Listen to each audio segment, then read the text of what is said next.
Hey everybody, welcome back. We're working on 1855 and now I am going to tackle going through the front axle. Not expecting any major repairs, just go through, put new seals in, new fluids, check everything over, and replace anything that might need it. Just a little history. This axle was made by Clark and was originally designed for the Army. And that's why you've got this totally enclosed knuckle CV joint here. Army specs were it needed to be submersible for short durations, basically driving through a river, body of water or something like that. I don't think the military application had the outboard planetaries. That was the original thought behind it, and that's why it's designed the way it is. All the Charles City Olivers used a version of this Clark axle. There was changes over the years, minor improvements, manufacturing improvements, and of course there's different gear ratios in the differential to accommodate different tire sizes. If you look, it's pretty hard when the tractor's all together. Normally there's a tag over here that has a ratio on it. It seems like most of those are missing after all these years. But right here will be a couple numbers stamped in here. One is the Clark part number for the complete axle, and the other is the gear ratio. This is the, let's turn it, 6.16 to 1. I can just barely make it out, which is right according to the build card. So first thing we want to do, I'm going to get the center pig draining and then start draining oil out of the Planetary final drive out here. There is a plug around the outside edge. There it is. It's your fill plug, level plug, everything all in one. When it's facing up, you fill it. Fill it to about half full, so you turn it there. And if you want to drain it, you turn it to the bottom. So many uses for one plug. I gotta get that out of there. Normally it takes about a gallon to fill each Planetary final drive up. I'm betting there ain't that much in there. Ew. That's why I wear gloves. Let's see what drops out. Well, it's liquid. Guess it's got that much going for it. Well, it was not low, or exceedingly low. It just there's a breather here in the middle. So while that's draining, we'll start loosening up bolts. Early versions had threads drilled in where you could take a bolt and use them to draw the cover out. They figured out they could save a few bucks by putting a notch in the cover. And then you gotta kind of, if there's a notch on each side, hit it with a chisel and drive it out.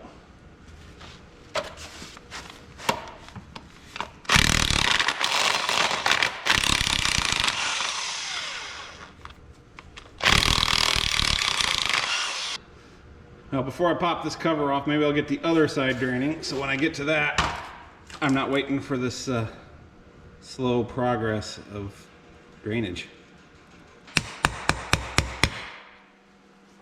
That didn't take much.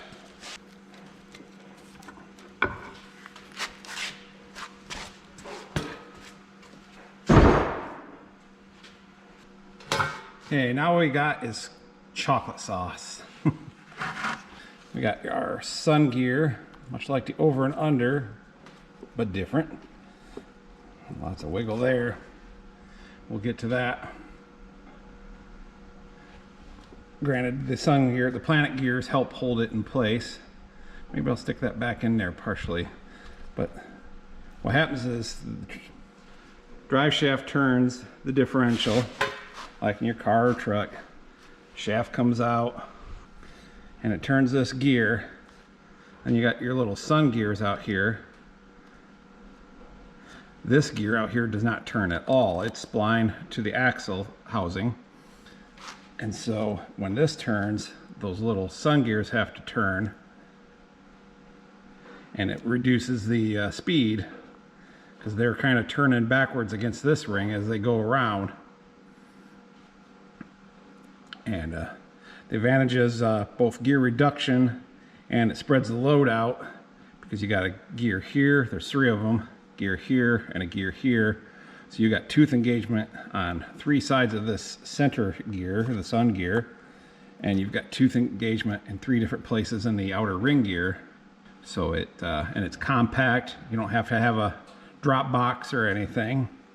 The downside is in higher speed applications, all those teeth engaging and disengaging take more power. But for a final drive like this, it works great. Let's look at the Planet gears. So when that sun gear is in the middle, it's turning these. And since they're against the outer ring that doesn't turn, they have to push this hub here. So it's this hub bolted to the outer hub is what transfers power. If you were to not put the bolts back in, it would not transfer drive. And as you can see, the wheel hub is spinning freely. I can just see the bearing in there. All right, we got a snap ring here on the end to get off.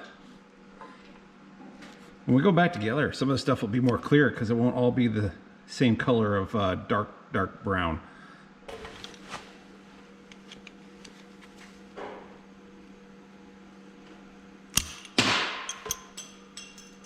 Found it.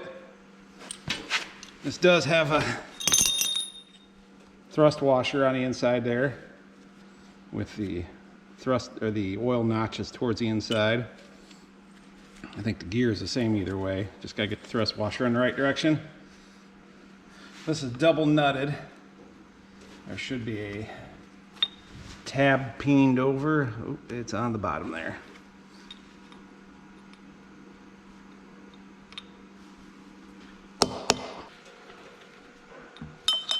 I think it's on the bottom. No, it's over here. Or maybe there's 2 of them.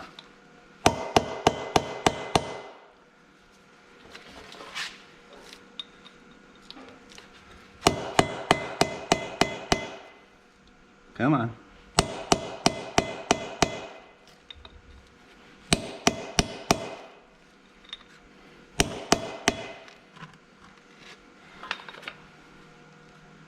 I'd say there's 2 of them peened over.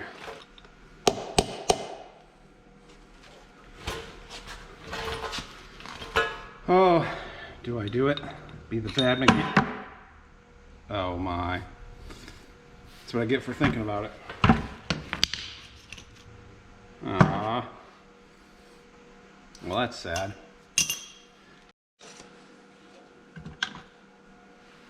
Found it. Ooh. I'll set that right there.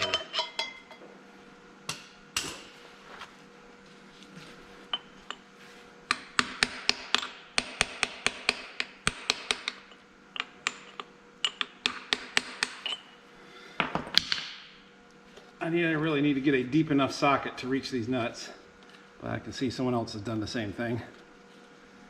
It's pretty common. And then the lock washer, tab washer. Ooh, that's tight.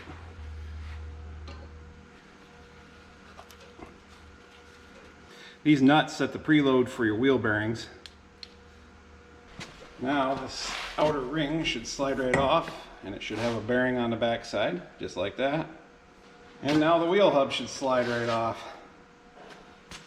Oh, there's some oil in there that I'm going to try to get to fish out into the barrel. Or, seems like if I remember right, the barrel, the bucket. I think this just fits over a 5-gallon bucket, which works good for letting it drain. There's like some webbing and stuff in here, deeper spots than the plug, so it's kind of hard to get it all out of there.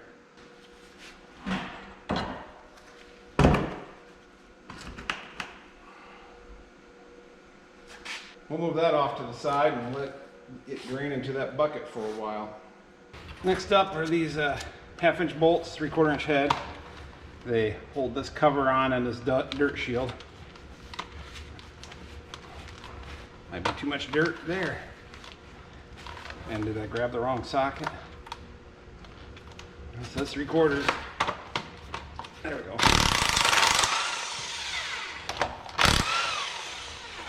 There it goes.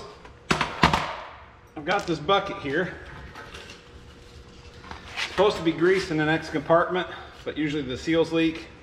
Oil moves into there and ends up having oil and grease running out on you. So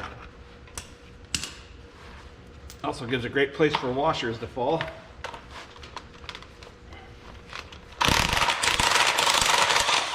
Oh, water. That's not good.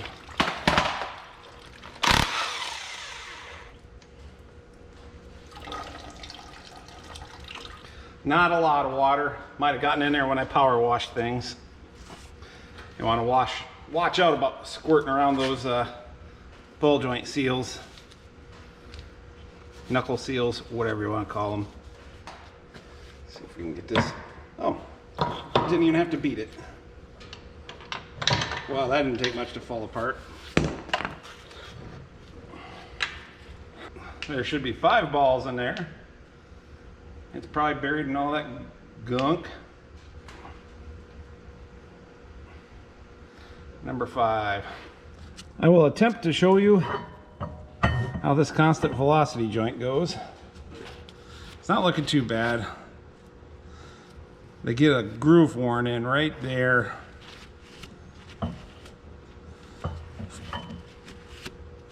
It's got a slight groove, but probably something we can live with. So 5 balls. One of them is a little bit smaller than the others. It goes in the middle. And you got your outer shaft. Let's see if I can keep this all together. You got ball, ball. Let me rotate around.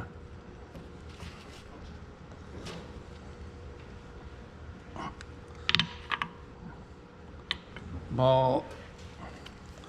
And now it's all sliding back in there. And one last ball.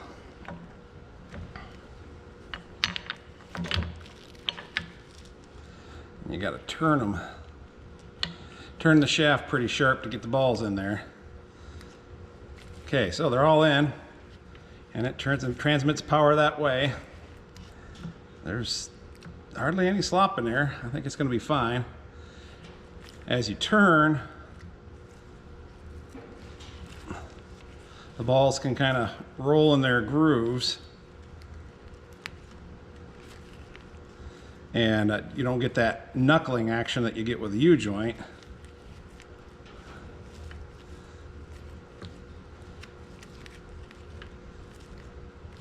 Hopefully this is showing. Maybe if I do it like this. But there is a limit to how far you can turn them, because that's how you load the balls, is turn it real far. So on these axles, it's best not to try to turn too sharp if you're pulling really hard. If you're just turning around on the headlands, you know, no worries, but you get really turning and pulling hard, and if things are worn, then balls can pop out of there. Oh, right in the oil. And bust these ears off if there's enough torque, or just pop out and then something catches and things get ugly fast. So try to avoid doing hard turns when you're pulling. When it's going straight, they're all in there where they need to be. They're captured really good. A lot less chance of something going wrong. So now we get to go fishing. Ball fishing.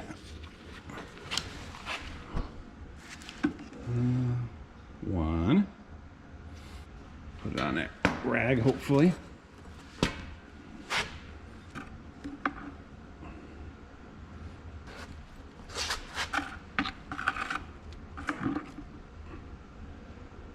I remember as a kid, it's probably Chris, one of the mechanics, working on, I think it was a 2105, and marbles were a big thing at school at that time. And here's these giant steelies, and he was working on one of these axles, and I said, can I have one of those? And of course the answer was no, they needed to go back in the tractor. But boy, I just had all sorts of visions of demolishing everybody's marbles with my giant steelies. Turns out I wasn't very good at marbles, so it's probably best that I didn't get the steelies. Okay, this shaft just slides on out. These splines go into gears in the differential. And as you can see, sludgy stuff, but not really grease. The seal in there is, I can see, is pretty whipped. And then there's a washer behind the seal. So we got to get that stuff out. We'll take this housing off. It's not always necessary to take this housing off. You can get those seals out.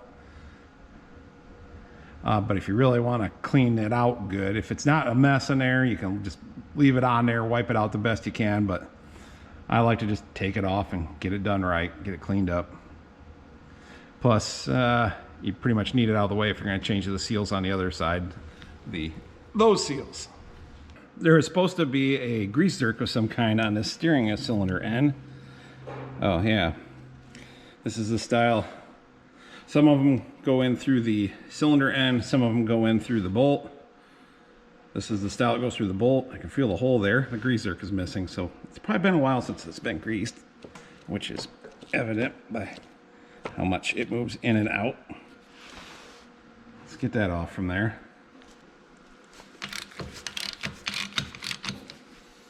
Spin that nut back on just a little ways and tap it with the hammer to get the bolt out without damaging the threads.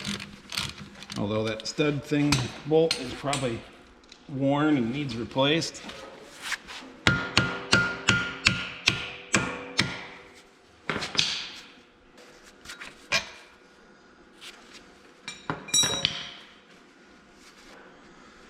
Yeah, boy, that's got some significant wear on it. I probably won't be reusing that. And then I'll probably have to replace this. Well, maybe not. The spherical bearing is pretty loose in the ball part, but the outer part seems to be seated good. So I might not have to replace this end, just the spherical ball, which that's good. I've got those. And I think I've even got a couple of these pins on hand. Or I can make something. It's a 3/4 inch shank up here. They go down to 5/8 bolt thread down here, but early ones had just a 3/4 inch bolt all the way through, and they weren't drilled at all, and there was a drilling through the end here to grease the spherical bearing. So a guy can do that, drill a hole in here, put a grease zerk in, grease it from that direction, and then just use a bolt for this part. We'll see what all I've got in my stash. Oh, I get this ball joint unhooked here. And I'm probably going to end up ordering a new ball joint. Maybaugh is reproducing these. I guess it ain't going to get any easier to get it done. Ain't got a lot of side play in it. We'll see how the other side ends up being, but I've seen them a lot worse than that. But this is what controls your wheel alignment. There's no adjustment.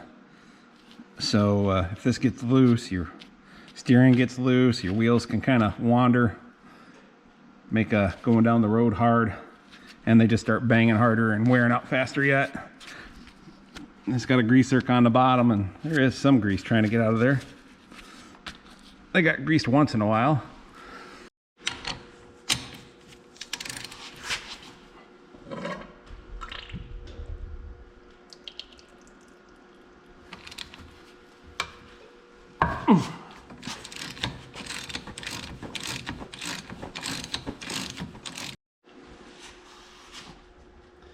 I got the nut loose, but still on all the threads pretty much all the way. Put this board over it and hope I can knock it out.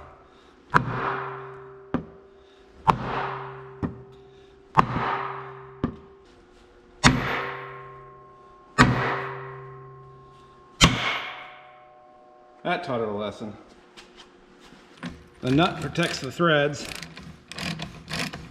Now hopefully I can get it out.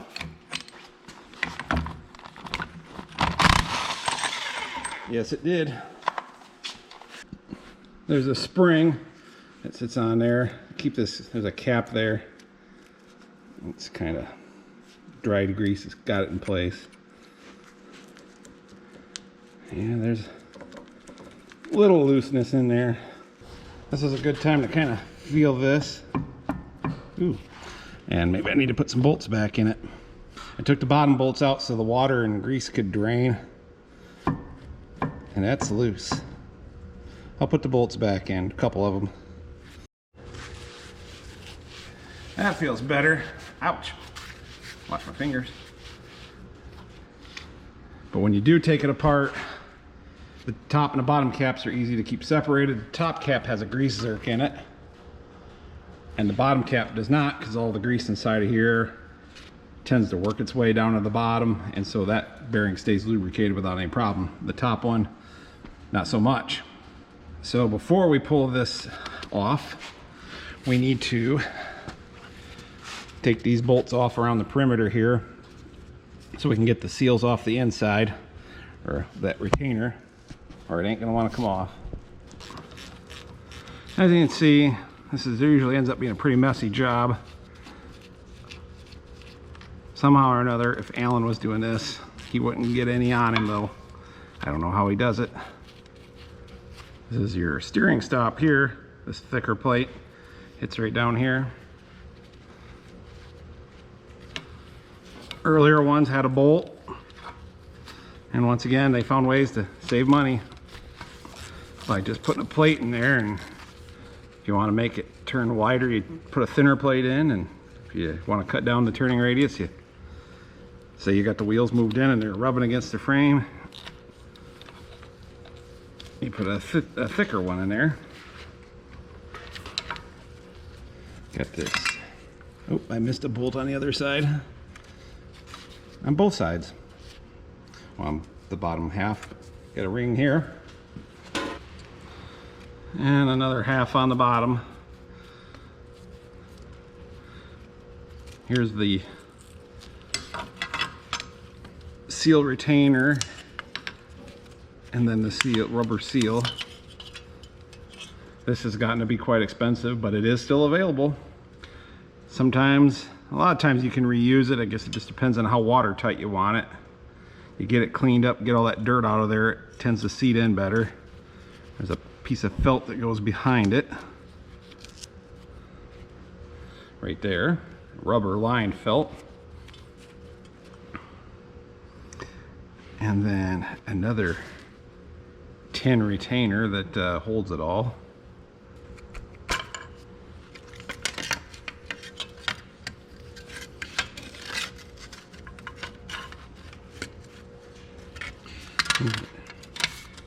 There is a gasket that goes behind it, and I don't think they supply that gasket anymore. You just put RTV on it or something, and it is split, and if you do it right, you can walk it right off from there with the split.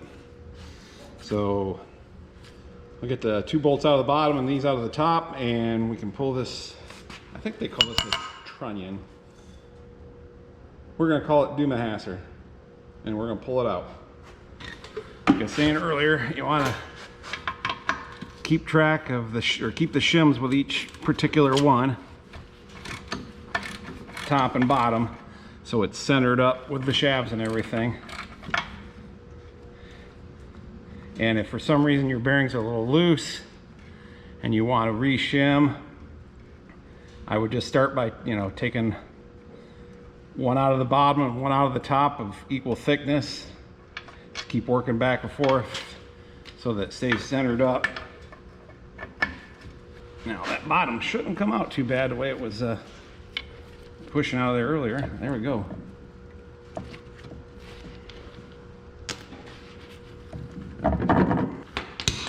I'd also recommend, if you're doing the whole axle all at once like I am, keep your left and right side stuff separated, just so you get everything back to where it was. Help keep bearings and stuff adjusted properly, wear patterns, all that good stuff. If you do get them switched up, might be some readjusting in these shims. The rest of it should be all right, but might have to drive the bottom one out, or it might just fall out. Oh, look at that. There's the bottom support. Oh, there's the shims. Oh, it just looks like one shim. Guess it is what it is, right? Usually you can get it off with taking only one out. You just kind of tip it, which we'll do here in a second. Oh, I guess there's more than one shim in that stack. They're just stuck together really good.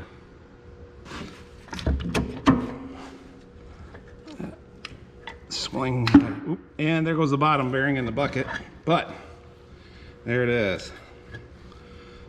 Look at that. I think we'll just set this over the bucket so we can get some of that stuff down in there. Nice. Spew. What we got in here is a brass thrust washer, then a seal, and there's a backup washer behind that. The seal is shot. I can move the rubber around. And the downside of that is you got oil in the middle in the differential.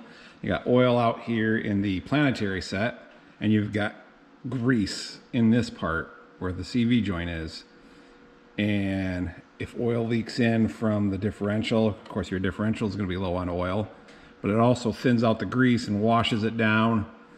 And if you're lucky and things are sealed up and stays in, the oil and grease stay in here and lubricate things. If you're not lucky, the bolts and stuff on the bottom slowly let the oil leak out and takes the grease with it, and next thing you know, you don't have lubrication in here. The thrust washer, there's another one on the other side. That sandwiches the CV joint together, and by being sandwiched together, it can't sag, or it shouldn't sag. So it keeps it centered up because everything doesn't have any room to move other than in a circle, but it can't move up and down side to side. So as this gets some wear in it, the whole shaft kind of droops in the middle here, starts sitting off center in the seal. We're just tearing up, man, that seal is just gone. But so then oil can start coming in from the middle or the outside. Usually it's more of the middle, but and washing the grease out of this part. So I just gotten to where I just automatically replace this. You can still get them, or at least last I knew you could still get them. We'll be finding out. Worst comes to worst, I can make my own. I'm sure there's a spec in the book. I'll check these. Maybe they're closer than I think.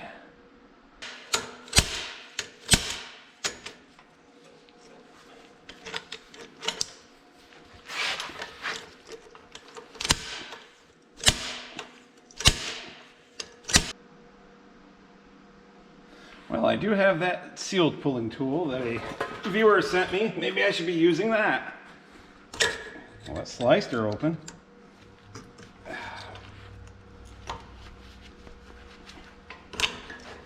Wow, it's sharp. I'm probably using it wrong.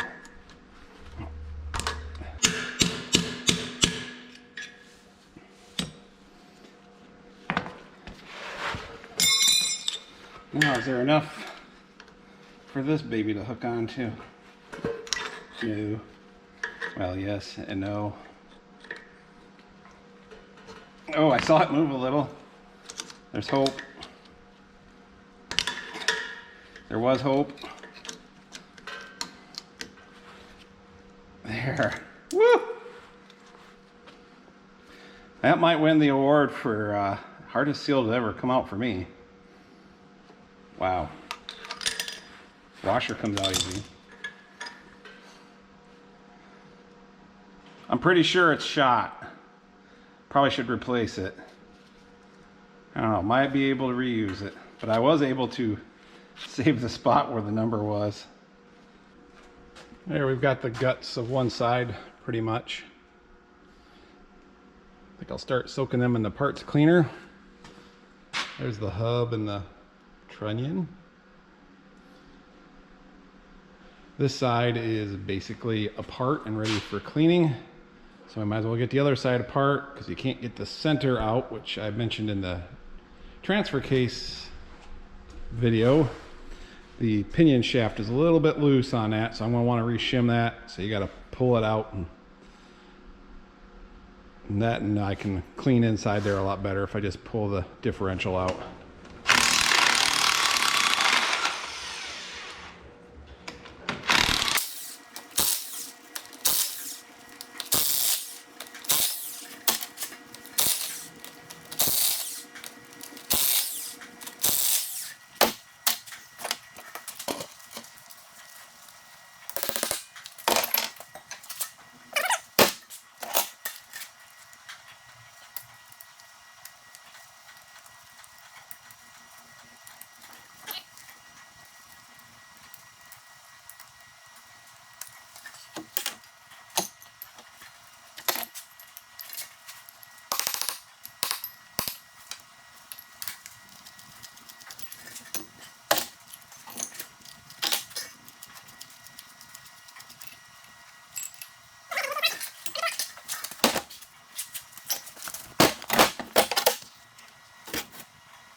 There we go. That side's all disassembled. Just needs cleaned.